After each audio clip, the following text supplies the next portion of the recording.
Ndugu wa Tanzania, ndugu waandishi wa habari, karibuni makao makuu ya Chama cha Demokrasia na Maendeleo hapa mjini Dar es Salaam. Mimi naitwa Brenda Rupia, mkurugenzi wa mawasiliano na uenezi.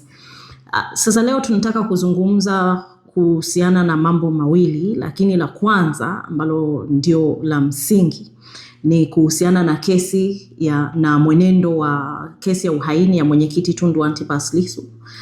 Chama cha Demokrasia tunatoa taarifa kwa umma kwamba hii kesi itasikilizwa tarehe 11 Juni 2026 kwenye mahakama ya rufani jijini Dar es Salaam, na itasikiliza maombi ya kesi hii, kesi namba 744840 ya mwaka 2026 kati ya Jamhuri na mwenyekiti Tundu Antipas Lissu.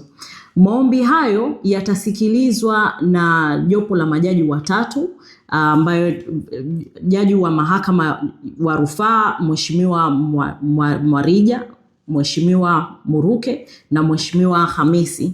Hii kesi itasikilizwa kuanzia saa 3 asubuhi na kuendelea. Sasa nataka turudi kidogo kwenye msingi wa kesi, kwa nini ilisimama na ilisimama lini. Hii kesi imesimama tangu tarehe 24 Februari baada ya maombi ya Jamhuri kutaka kuleta mashahidi wapya kutokana na yale ambayo yalitokea tarehe 29 Oktoba. Kwa hiyo ni rufaa ya Jamhuri dhidi ya mwenyekiti Tundu Antipas Lissu. Walishaomba kuleta hawa mashahidi wapya na jopo la majaji ambao walikuwa wanasikiliza kesi hii walikataa. Kwa hiyo hii ni rufaa yao ya kutaka kuwaingiza hawa mashahidi baada ya yale yaliyotokea tarehe 29 Oktoba. Kwa hivyo ni wasihi ndugu wanachama, wananchi, wafuasi wa Chama cha Demokrasia, mje msikilize kesi hii na namna ambavyo inaendelea. Msikilize udhalimu ambao unaendelea. Ni tangu Februari 24 mpaka leo ni takriban miezi miwili tangu hii kesi iitwe. Wakati huo mwenyekiti wetu bado anaendelea kusota magerezani, bado anaendelea kulala kwenye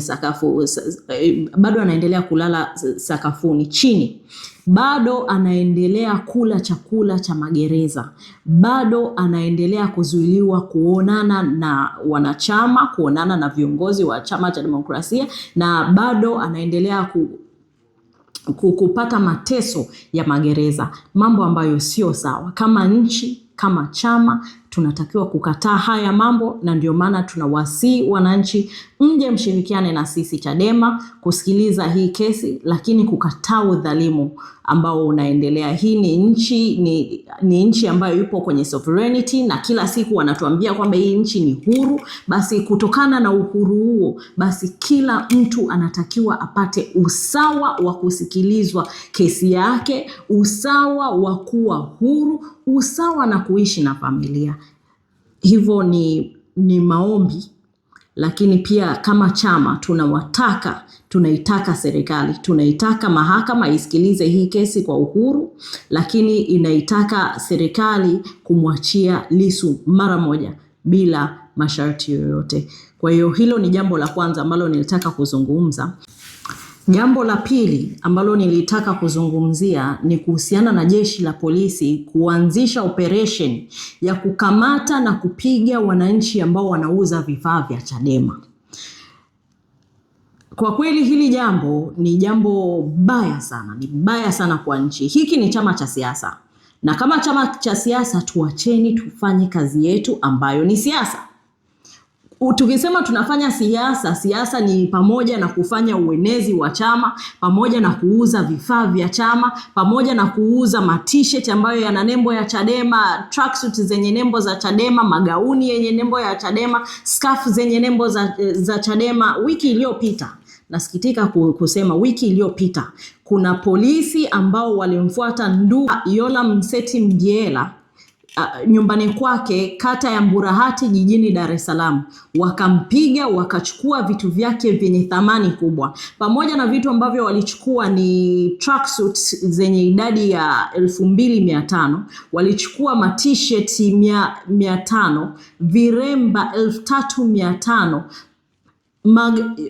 magwanda walichukua pisi 350. Hivi vitu vina gharama kubwa. Sisi kama Chadema tunajua uniform zetu, t-shirt ambayo tunavaa, hizi uniform zina gharama kubwa tofauti na vyama vingine. Hivyo tunawasihi jeshi la polisi, muachane na operation ya kamata piga wananchi wanaouza vifaa vya chama. Tunawasihi kuacha chama kifanye kazi yake ambayo ni siasa. Lakini pia wanaouza vifaa vya uenezi wa chama, endeleeni kuuza hivi vifaa kwa uhuru wote, kwa sababu hiyo sio kazi ya jeshi ya polisi. Kazi ya jeshi la polisi ni kukamata wanaofanya makosa ya jinai. Hiki chama cha siasa na kinaendelea kufanya kazi yake ya siasa. Nyie jeshi la polisi, endeleeni kulinda wananchi na mali zao. Ndio kazi ya jeshi la polisi. Kwa kusema hayo mawili, naomba niwashukuru. Asanteni.